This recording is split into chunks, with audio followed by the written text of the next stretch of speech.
What's going on, guys? Welcome to the channel. Today, let's take a close look at the failed piston out of my 417 stroker in the D100 shop truck project.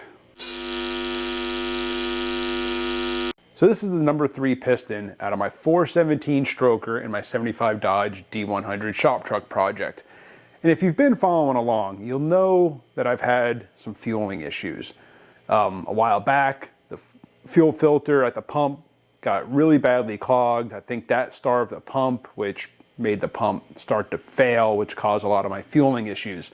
I've been doing some tuning of the EFI system with Dirty Side Gets Down, a fellow YouTuber, and looking at a lot of the logs of trying to get this thing tuned, we were seeing fuel flow go way up, fuel pressure seemed to have been down.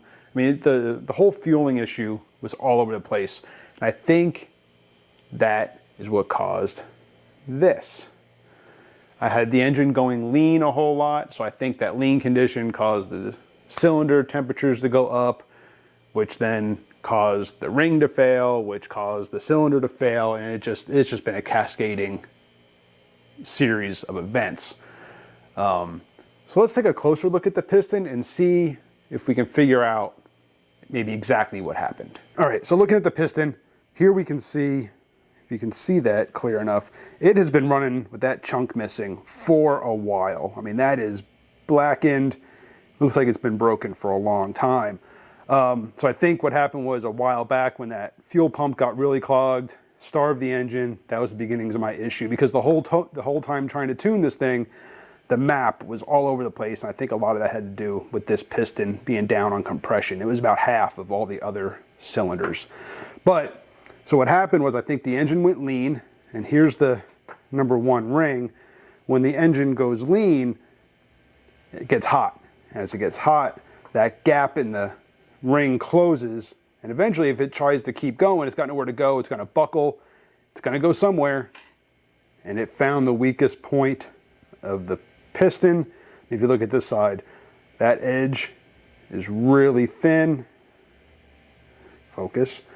That edge is really thin, and I think on this side it just gave out. So what happened was, like I said, that gap closed up in the ring. You can see the ring is no longer round. This thing got hot, it is severely warped.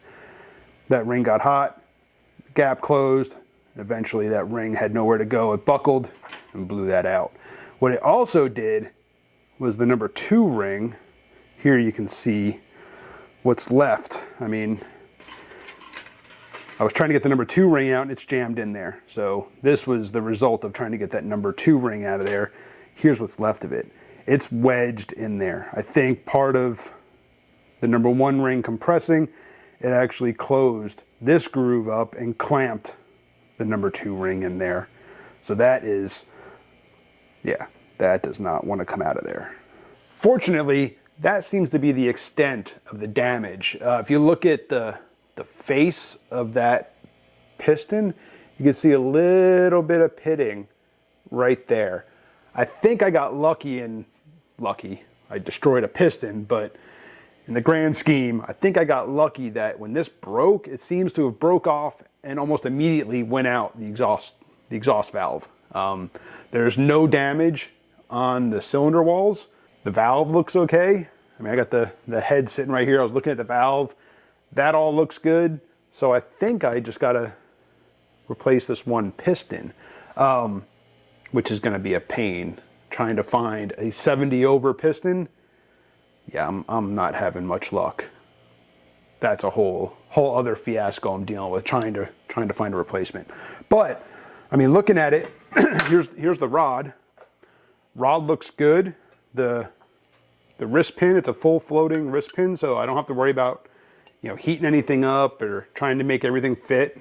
That all looks good. There's not a lot of wear on the bushing in there. I mean, yeah, there's like no wear in there.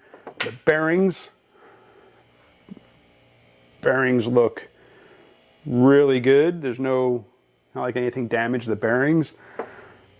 So, like I said, I'm just trying to get my hands on a new piston, and I should be able to just, you know, re-gap the rings, re-gap new rings, slap this all together and get it back in the engine. Should be up and running.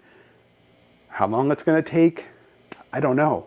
I talked to the company that makes the pistons, but they need to cut 2 pistons. You can't just order 1. They have to make 2. And then there's a charge for the tooling, so yeah.